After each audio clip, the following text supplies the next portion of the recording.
অবশেষে রাজ্যে উচ্চ প্রাথমিকের 14,000 নিয়োগের যে জট প্রক্রিয়া সম্পূর্ণভাবে কিন্তু কাটলো কলকাতা হাইকোর্টের নির্দেশে, যেখানে কিন্তু এই বুধবার অর্থাৎ আগামীকাল বুধবার কিন্তু কলকাতা হাইকোর্টের নির্দেশে কিন্তু সম্পূর্ণভাবে যে সমস্যাটা ছিল উচ্চ প্রাথমিকের নিয়োগে 14,000 সেটা কিন্তু সম্পূর্ণভাবে রায় ঘোষণা করলো, যেখানে কিন্তু সম্পূর্ণভাবে জট কিন্তু কাটলো এবং সম্পূর্ণভাবে কিন্তু সমস্যা মিটে গেল।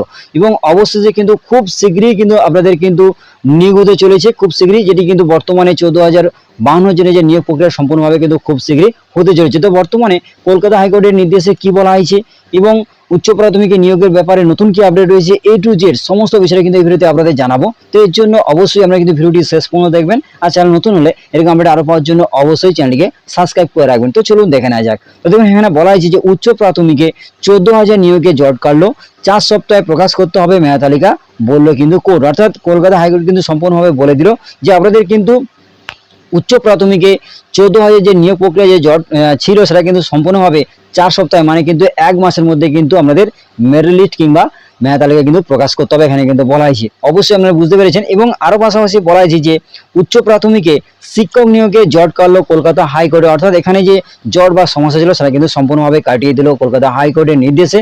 14,000-এর বেশি শূন্য পদে নিয়োগের জন্য নতুন করে মেধা তালিকা প্রকাশের নির্দেশ দিল আদালত। আগামী 4 সপ্তাহের মধ্যে মেধা তালিকা প্রকাশ করতে হবে বা প্রকাশ করতে বলা হয়েছে স্কুল সার্ভিস কমিশনকে অর্থাৎ এসএসসিকে। তারপরে 4 সপ্তাহের মধ্যে কাউন্সিলিং করতে হবে। অর্থাৎ এখানে যেটা বলা হয়েছে যে কলকাতা হাইকোর্টের নির্দেশে যে আগামী 4 সপ্তাহ মানে কিন্তু 1 মাসের মধ্যে কিন্তু মেধা তালিকা প্রকাশ করতে হবে এবং তারপরে 4 সপ্তাহের মধ্যে কিন্তু কাউন্সিলিং করতে হবে, এখানে কিন্তু সম্পূর্ণভাবে নির্দেশ বা রায় কিন্তু দেওয়া হয়েছে বুধবার। এবং আরো পাশাপাশি এখানে বলা হয়েছে যে এমনটাই নির্দেশ দিয়েছে হাইকোর্টের বিচারপতি তপব্রত চক্রবর্তী এবং বিচারপতি পার্থসারথী চট্টোপাধ্যায়ের ডিভিশন বেঞ্চ।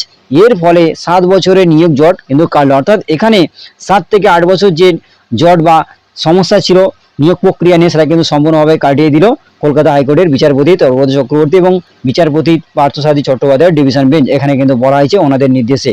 এছাড়া আরো পাশাপাশি বলা হয়েছে যে 2015 সাল থেকে উচ্চ প্রাথমিকের নিয়োগের প্রক্রিয়া ঝুলে রয়েছে। হাইকোর্টের নির্দেশে বারবার এই নিয়োগ প্রক্রিয়া স্থগিত হয়ে গিয়েছে। 2020 সালে নিয়োগ প্রক্রিয়াটি বাতিল করে দিয়েছিল উচ্চ আদালত। 2023 সালে প্যানেল প্রকাশ করার অনুমতি দিয়েছিল হাইকোর্ট। তখন ডিভিশন বেঞ্চ জানিয়েছিল প্যানেল প্রকাশ করা যেতে পারে, তবে কাউকে নিয়োগের সুপারিশ করতে পারবেন না এসএসসি।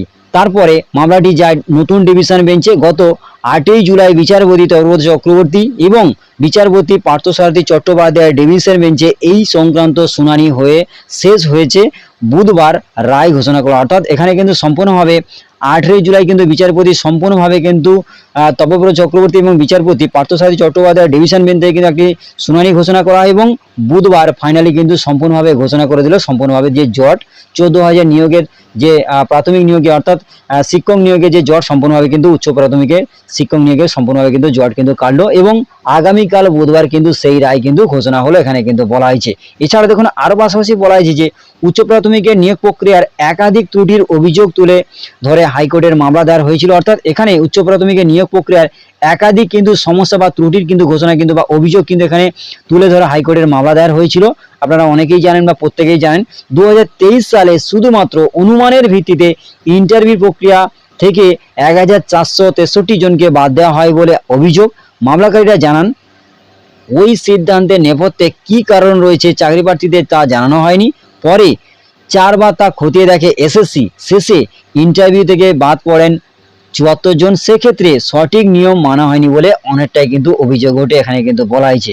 এছাড়া দেখুন আরো পাশাপাশি বলা হয়েছে যে এসএসসি নিয়োগ প্রক্রিয়ার বিরুদ্ধে আরো অভিযোগ ছিল সংরক্ষণ নীতি মানা হয়নি, কাউন্সিলিং এর সময় তপশিলি জাতি এবং জনজাতি সংরক্ষণ নিয়ে একাধিক প্রশ্ন ওঠে, এমনকি সেখানে মহিলাদের সংরক্ষণ নিয়েও ত্রুটি ছিল বলে আদালতে জানান মামলাকারীদের আইনজীবী। ওএমআর সিটেও গোলমালের আশঙ্কা প্রকাশ করা হয়েছিল আদালতে।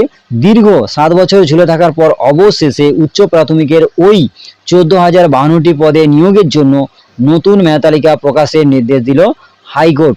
আদালতের নির্দেশে শীঘ্রই নিয়োগ প্রক্রিয়া শুরু হবে আশাবাদী চাকরি প্রার্থী। অর্থাৎ এখানে কিন্তু যেটা কিন্তু সম্পূর্ণভাবে দীর্ঘ 7 বছর ধরে এই কেসটি বা সমস্যাটা কি বা নিয়োগ প্রক্রিয়া সম্পূর্ণভাবে ঝুলেছিল, অবশেষে কিন্তু উচ্চ প্রাথমিকের যে 14,052টি পদে যে নিয়োগ প্রক্রিয়া সম্পূর্ণভাবে নতুনভাবে কিন্তু মেরিট লিস্ট বা মেধা তালিকা কিন্তু প্রকাশ করবে, যেটা কিন্তু কলকাতা কিন্তু হাইকোর্টের নির্দেশ দেওয়া হয়েছে।